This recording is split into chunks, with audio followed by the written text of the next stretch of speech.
What is going on, everybody? Welcome back to another video.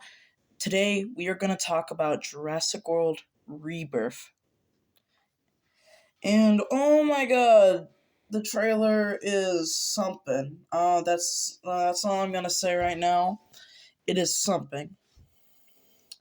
For this video, I'm going to go over the good stuff, then the bad stuff, and then I'm going to talk about something really ugly. And then I'm going to make something else that you'll see at the end. Now, let's get into this. We are going to start off with the Titanosaurus. And this sauropod, I love it. I love it so much. I like the little fins. It reminds me of Spinosaurus a little bit. And also the long tail. It reminds me of the Mamenchisaurus from the Lost World, and it's just, I don't know, everything about it is, I guess it's just, I don't know, I guess it's just the feel of a new sauropod, because we haven't had one in a while, I think. Overall, just a great design, a great dinosaur to have in this Jurassic universe. Now we are going to go over the Quetzalcoatlus. Yes, I got it right. That took me a while to say. Now, I do like the design. I like it a lot. It's fresh. It's new. Well, kind of new. But I did like the design from Dominion, but I just thought it was a little too big. I know Quetzalcoatlus is supposed to be this big pterosaur that flies over the skies, but it was just a little too big, and I like how they shrinked it down and gave it a whole new look with colors and everything. It was just amazing, and we got to see almost the entirety of this entire scene. It was interesting how they showed almost the entirety of it, but it's just overall another great addition to have. And the river raft scene. Oh my god, I'm going to love this in the movie. But I know we haven't seen any raft yet, but if there isn't one, I don't care. As long as we have something similar and it's fun, it's exciting, I am going to love it. I love how the T-Rex has the colors of the logo and everything. I don't know. I like it. Now, it's not Rexy, but it's okay. And now it is time to get into the bad stuff. The location of the island. This is the first thing that I don't like about Rebirth so far from the trailer. I don't like how it's not in the 5 deaths. It could have been at least Site C. It could have been one of the other islands. I don't know. But I don't like how it's near Barbados. I just wish it would have been at least one of the islands in the 5 deaths. But that's fine. It's not the worst thing on this list. And now it is time to begin the thing that I dread the most. The Spinosaurus. Now, I like the Mosasaurus design, but okay. So in this image, it's about to go away, but in that image, the Mosasaurus tail, I thought it was a megalodon fin for a second, but now it's when I first saw it. But then when I look a little bit closer, it made more sense. But this design right here for the Spinosaurus, I honestly hate it. What is those flaps on the gills? That is the thing I really hate the most. I like the face, but like some people said, it's just a baryonyx with more teeth and a little uglier, with a giant fin on its back. And I kind of agree with that. I do not like that design, but yeah. This is the thing that I just would have liked to see. We saw that swamp picture, and I immediately just thought of the Spinosaurus in the swamp. Oh my god, it was just so amazing. I just wish that would have happened, but it doesn't. Now, I think it is time to get into the elephant in the room. So, see here how these buildings are all rusted down. You see the old 10,000 volts electric fence thing. That looks well. That looks perfect. That looks like it would have been something that happened a long time ago, back when Jurassic Park was first online. But that's the thing. It ruins the timeline because in the trailer they say that this was the original site for the dinosaurs. That was Isla Sorna, not this. Now, take a look at this. Does this look like something that would be shown and had in the 90s? No, I don't think so. This kind of tech looks like it would be something that would happen in 2015. And I think that it was. Now, I'll get more into this later. But yeah, I'm just saying this doesn't look like anything that would look like in the 90s.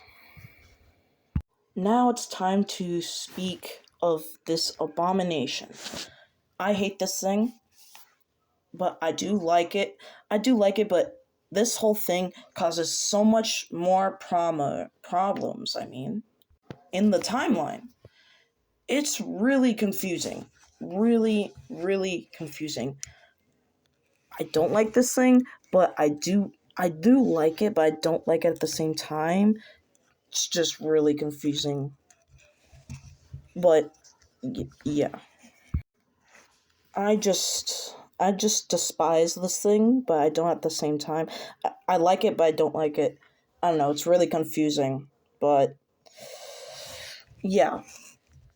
These are the things I don't like about Rebirth, but now it is time to get into the segment that I like the most, and that is the timeline.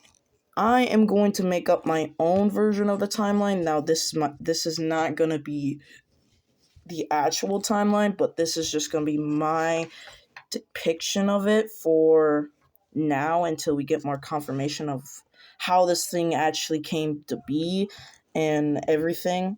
So, basically, this is how it goes. So, basically, in the 90s, before they started on Isla Sorna, they had this original island.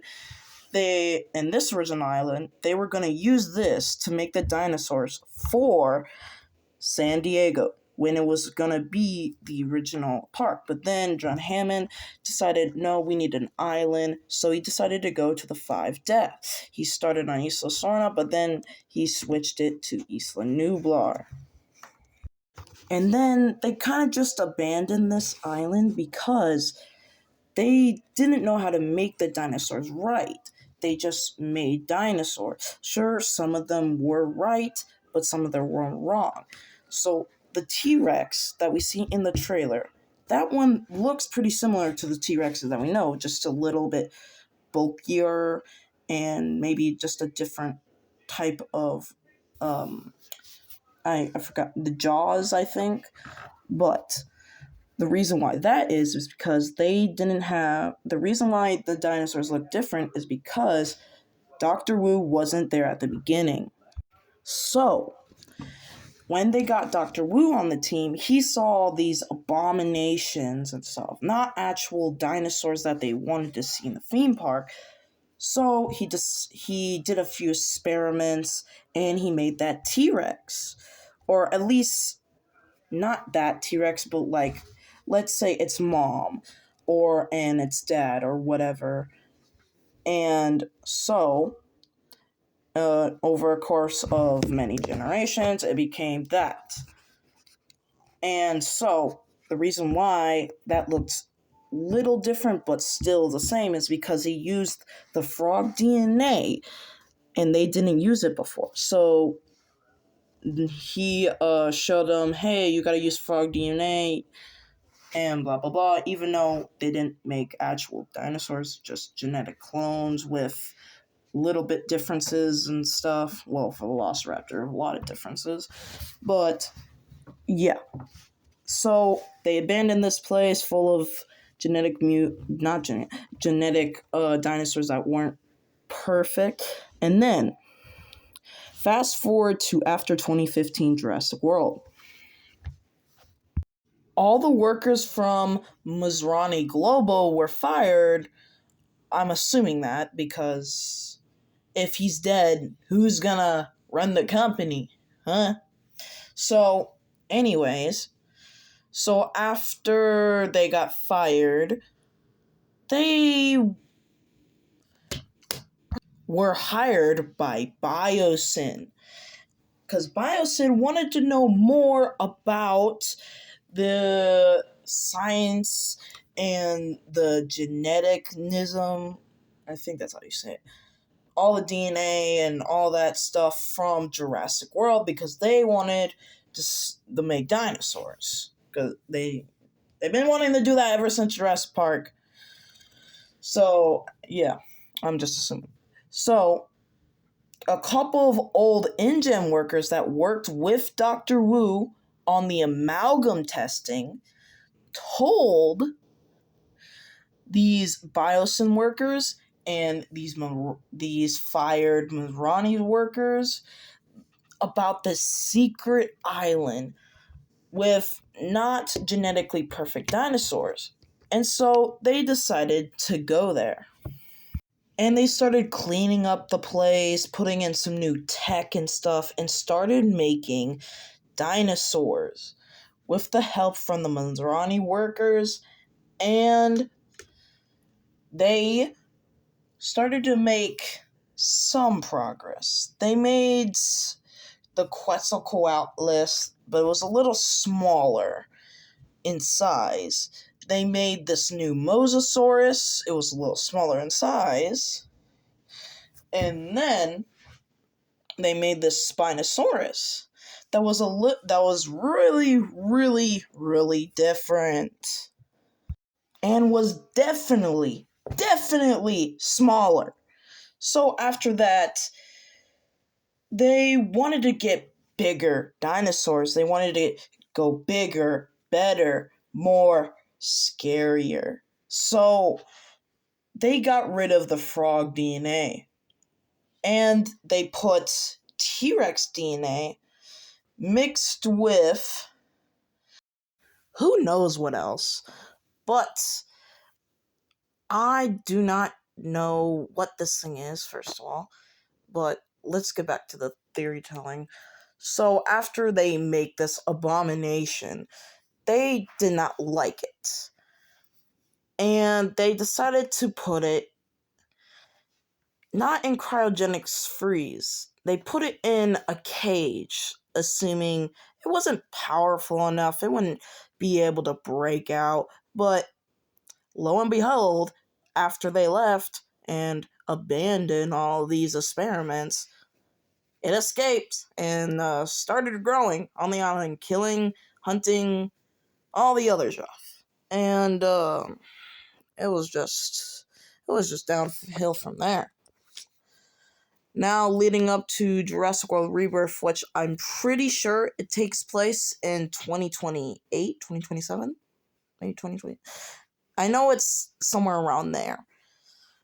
Because it takes place 5 years after Dominion, which I think is in 2025, 2024? I don't know. I'm pretty sure. I'm not sure. But I do want to say one thing. This mutant kind of looks like a mishmash between an Indoraptor, Scorpius Rex, T-Rex because of the tail. Because I'm assuming it has a tail. And maybe a little bit of gorilla, monkey DNA. Because it walks on its knuckles. Also walks on its fingers. Hand. I don't know. That's just me taking my own thoughts from it. And I'm also going to say another theory here that I just been seeing going around a little bit. there's been this theory going around that Dr. Loomis, I'm pretty sure that's his name. I don't remember. I think it's a pretty forgettable name. Dr. Loomis is the kid from Jurassic Park. Billy, I think it was? No, that's JP3. Yeah, the little kid, Alan Grant's son. Yeah, him. Or cousin. I don't know. Not whatever. Some people have been talking about he is that kid from Jurassic Park because he has a relationship. Not a relation. He has contact and is friends with Alan Grant. So I don't know how they're gonna play that in there. I don't know if that is gonna be the case. I would love that because then we can see more of that kid because we only got one whole movie with him and then we got one extra scene in The Lost World. That's it. But yeah, that's just my thoughts and feelings on Jurassic World Rebirth. It's a really crazy trailer, and yep. Before I end the video, I do want to say this design right here, I would love that this was the actual design for it, not that ugly circular head looking thing.